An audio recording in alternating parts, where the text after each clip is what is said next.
बिस्मिल्लाहिर्रहमानिर्रहीम। अस्सलाम वालेकुम। एक नए ब्लॉग के साथ सोहेल रशीद आपसे मुखातिब। आज 6 फरवरी है और सुप्रीम कोर्ट में आज जो जुडिशल कमीशन ऑफ पाकिस्तान का इजलास था लाहौर हाई कोर्ट में एडिशनल जजेस की अपॉइंटमेंट के लिए, वो इख्तिताम पजीर हो चुका है। 10 जजेस को तैनात करने का एजेंडा था, लेकिन 9 को ही किया जा सका, इस वजह से कि जो 10वें जज के लिए कोई भी उम्मीदवार मतलूबा वोट हासिल नहीं कर सका। और जो जजेस अब अपॉइंट हुए हैं उनका पहले जिक्र कर लेते हैं कि इसमें कौन कौन शामिल है। Khalid Ishaq, Chaudhry Sultan Mahmood, Jawad Zafar, Sardar Akbar Ali Dogar, Awais Khalid, Malik Javed Iqbal Vains, additional attorney general जो सुप्रीम कोर्ट में थे, यूसुफ रज़ा गिलानी के वकील रह चुके हैं।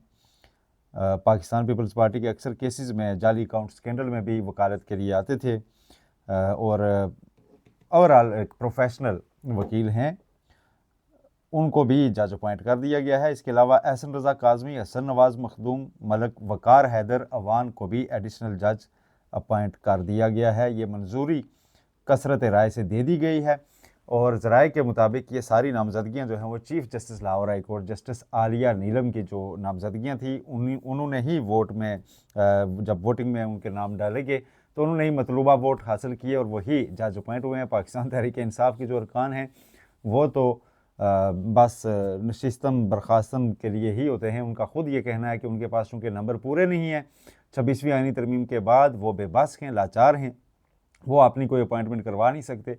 जस्टिस सैयद मंसूर अली शाह पहले ऑन रिकॉर्ड कह चुके हैं कि हमारा तो कोई जज अपॉइंट नहीं होता, कोर्ट रूम में कह चुके हैं कि हम जिसको नामजद करें उसको एक ही वोट पड़ता है। सो जजीला असलम साहिबा जो रजिस्ट्रार रही हैं चीफ जस्टिस काजी फायसा के दौर में, और तब भी उन्हें जस्टिस सैयद मंसूर अली शाह ही सुप्रीम कोर्ट लाए थे, और अब उनका नाम भी जब नामजदगियाँ पहले सामने आई तो जस्टिस मंसूर अली शाह ने उनका नाम दे रखा था, वो भी मतलूबा वोट नहीं ले सकें। इसके अलावा ज़ुबैर खालिद साहब जो पनामा स्कैंडल में ख्वाजा हारिस के साथ टीम में मौजूद थे, जो टीम नुमाइंदगी कर रही थी नवाज़ शरीफ साहब के केसेस की, उसमें बड़े पेश थे। उनका नाम भी शामिल था, लेकिन मतलूबा वोट ले नहीं सके, इसलिए 9 जो जजेस हैं जी वो अपॉइंट कर दिए गए हैं। यूं जो एक राउंड था पूरे मुल्क की हाई कोर्ट्स में जजेस की अपॉइंटमेंट का, वो लाहौर हाई कोर्ट में अभी कंप्लीट तो नहीं हुआ, लेकिन एक राउंड सारी हाई कोर्ट्स का कंप्लीट हो गया है और इजलास ख़त्म हो गया। इजलास में जस्टिस मुनीब अख्तर ज़राए के मुताबिक वो शरीक नहीं हुए और अब वो शिरकत नहीं करते। एक दो इजलास से कुछ ऐसा ही सामने आ रहा है, क्योंकि शायद उनकी कोई ज़ाती वजूहात भी हों, लेकिन ज़्यादातर यही है कि उनके चूँकि नामों के बस हाज़िरी की हद तक ही बाकी बचा हुआ है। जो हुकूमत के पास, एग्जेक्टिव के पास जो कहते हैं कि मेजॉरिटी है, वो वाज़े तौर पर नज़र आ रही है और अपने जजेस वो अपॉइंट कराने में कामयाब हो चुके हैं।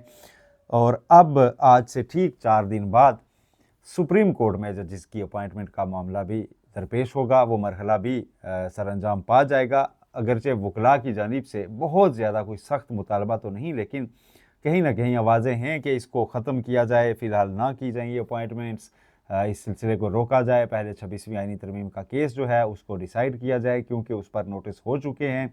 इस दौरान नए जजेस नहीं आने चाहिए, लेकिन अभी तक वो बरकरार है वो तारीख। 10 फरवरी के रोज़ सुप्रीम कोर्ट में जुडिशल कमीशन का इजलास होगा, जिसमें अपॉइंटमेंट्स सुप्रीम कोर्ट के लिए की जाएंगी। 5 हाई कोर्ट्स जो हैं मुल्क की, उसमें से टॉप 5 सीनियर जो जजेस हैं उनके नामों पर गौर होगा।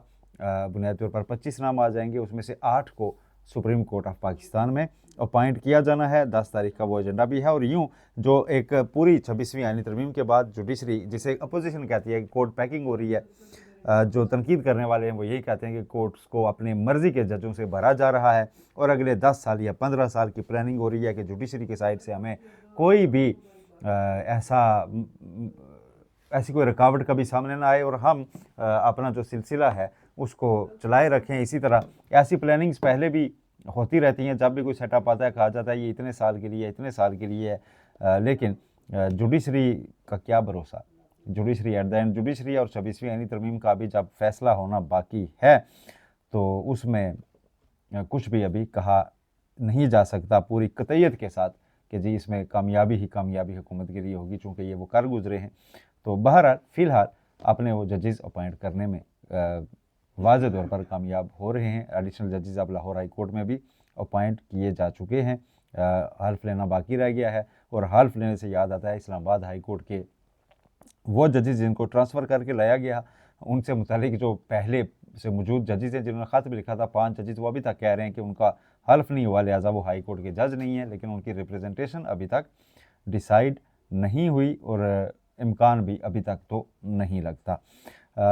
इजलास में शिरकत के बाद बैरिस्टर अली ज़फ़र, बैरिस्टर गौहर वापस रवाना हो गए और उन्होंने जो हल्की फुल्की गुफ्तगू की वहाँ पर सहाफ़ियों के साथ कुछ गैर रस्मी, उसमें वही इजहार बेबसी था कि हमारे हाथ में कुछ नहीं, हमारे इख्तियार में कुछ नहीं, हम कुछ कर नहीं सकते फ़िलहाल, और भले दिनों का इंतज़ार ही किया जा सकता है कि ये 26वीं तरमीम वापस हो, एक ना एक दिन इसने वापस होना है, उसके बाद ही हम इसको लेकर कोई भी लाएमल जो है अगला बना सकते हैं। और तो ये अभी तक की तो ये जुडिशल कमीशन से तो ये अपडेट है। दूसरा, इमरान खान के खिलाफ अडयाला जेल में GHQ गेट हमला केस की आज फिर समाअत हुई है और कुछ गवाहान के मजीद बयानात कलमबंद हुए। 15 गवाहान मजमूई तौर पर अब कवर हो चुके हैं और इसमें 105 गवाहान टोटल हैं। इस दौरान जो समाअत थी वो मुलतवी की है अब नेक्स्ट वीक तक, और इसमें ख्याल रखा गया, जो वहाँ से खबर आई कि जो 8 फरवरी को पाकिस्तान तहरीक इंसाफ ने एहतजाज वगैरह की कॉल भी दी हुई है, जो बाहर से लीडर्स जाते हैं वो दस्तियाब नहीं होंगे, तो डेट आगे रखी गई, मतलब सैटरडे को अब समाअत नहीं होगी कल और परसों, तो डेट नेक्स्ट वीक की डाली गई है। इस दौरान इमरान खान को अदालत में पेश किया गया था, वहाँ पर शिबली फराज समेत मुख्तलिफ जो बाकी लीडर्स थे वो भी मौजूद थे, लेकिन सलमान अकरम राजा भी वहाँ पर थे और इस दौरान कुछ मुशावरत वगैरह भी हुई। 8 फरवरी के एहतजाज के हवाले से हिकमत अमली भी तय की गई। लेकिन एक और चीज़ जो ज़राए बताते हैं कि एक ख़त तो इमरान खान का जो बहुत ज़्यादा अंडर डिस्कशन है वो तो है, एक और ख़त कल तक कोई सामने आ सकता है। इमरान खान एक और कोई खुला ख़त लिखने जा रहे हैं, ऐसा PTI के जो सोर्सेज हैं वो कंफर्म कर रहे हैं, और वो एक आधे रोज़ में नया ख़त सामने आ सकता है। जो पहला ख़त आर्मी चीफ़ के नाम उन्होंने लिखा था और उसके ऊपर फिर काफ़ी सारी चीज़ें चली।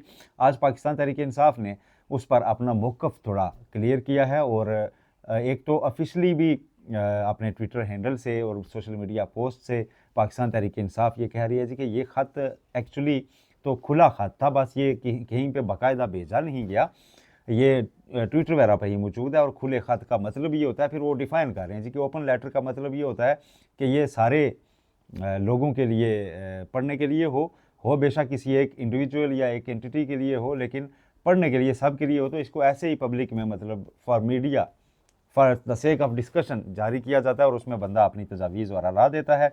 और फिर पाकिस्तान तहरीक इंसाफ के कुछ रहनुमाओं से जिनसे गुफ्तगू हुई हमारी, उन्होंने ये कंफर्म किया है कि ये ख़त ठीक कहा जा रहा है कि वहाँ पर ये मौसूल नहीं हुआ क्योंकि ये भेजा ही नहीं गया।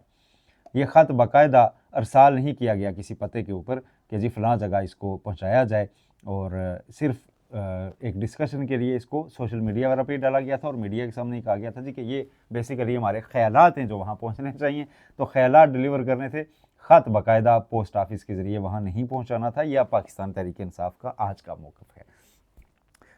जो दो पहले खतूत उन्होंने चीफ़ जस्टिस याहिया आफरीदी और जस्टिस अमीनुद्दीन खान जो आइनी बेंच की सरबराही कर रहे हैं उनके नाम लिखे थे, वो भी व्हाट्सएप ग्रुप में मीडिया के लिए जारी पाकिस्तान तहरीक इंसाफ की जानिब से किए गए थे, लेकिन उनकी हद तक यह है कि वो TCS के ज़रिए इतलात ये हैं कि वो सुप्रीम कोर्ट पहुँचे और उनको रिसीव नहीं किया गया, क्योंकि ख़त का तरीक़ाकार उन्हें बताया गया कि ऐसा नहीं है जिस तरह से इनको यहाँ पर पहुँचाया जा रहा है। लिहाजा अब कल जो नया ख़त है वो एक नया सरप्राइज़ हो सकता है कि वो किसके नाम होगा, कौन रह गया है जिसको लिखना है।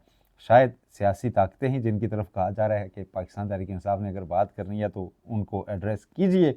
लेकिन इस दौरान जो डोनाल्ड ट्रंप का नया बयान है इस पर भी पाकिस्तान तहरीक इंसाफ के रहनुमाओं ने इमरान खान को आगाह किया सारी सूरत हाल से कि जो डोनाल्ड ट्रंप से मुतालिक पाकिस्तान तहरीक इंसाफ शायद उम्मीदें रखती थी, ट्रंप ने एक और नया महाज खोल दिया है और उस पर इमरान खान का रिएक्शन भी सामने आ सकता है। ये जुडिशल कमीशन की अपडेट और कुछ चीज़ें ये थी जो आपसे शेयर करनी थी। अपना ख्याल रखिएगा, चैनल को सब्सक्राइब करना मत भूलिए। अल्लाह हाफिज़।